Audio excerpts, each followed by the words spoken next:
have rallied to show their support, waving national flags and holding portraits of Ali Khamenei, who was killed on the war's first day.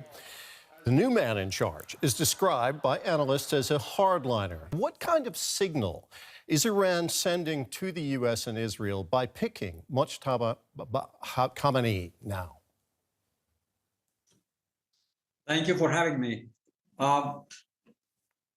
We don't care what kind of signals others take or get from this selection.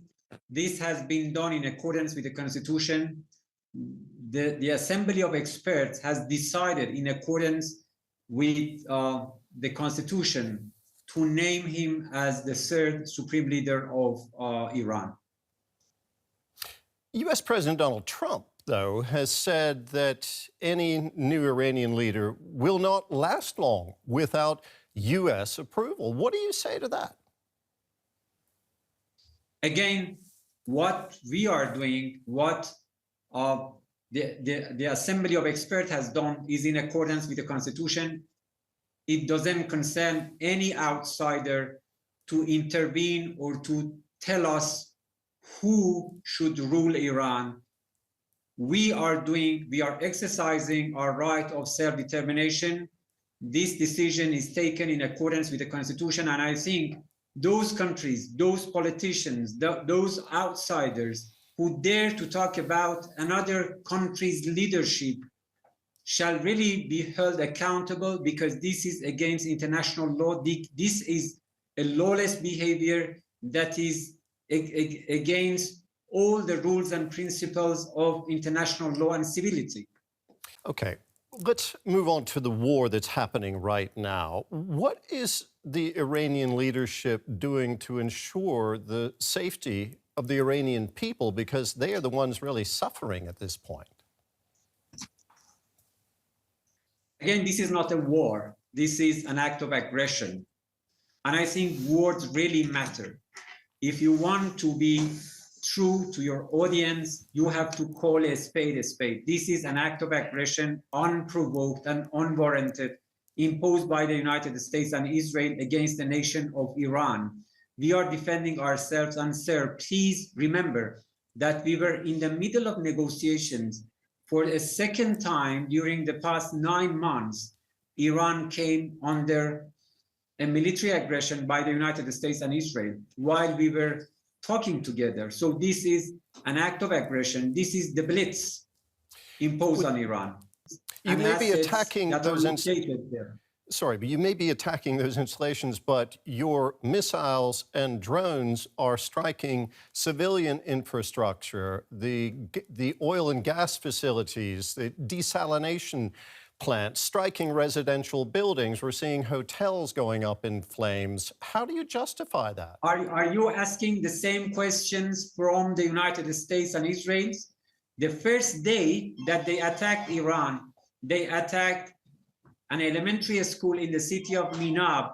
They slaughtered more than 170 innocent little angels.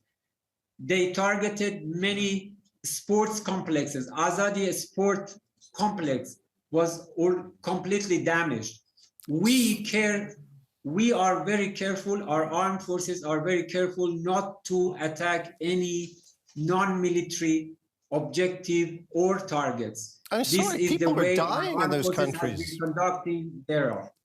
I mean, there have been people killed, as you know, in some of those countries I've just mentioned, who are not combatants. They are not representatives of the U.S. military. They are civilians. But again, let's move on to what is happening today, this very day, in what you've now acknowledged is a war. Secretary of State Marco Rubio of the United States, he spoke earlier today. Let's listen to what he had to say. I think we are all seeing right now the threat that this clerical regime poses to the region and to the world.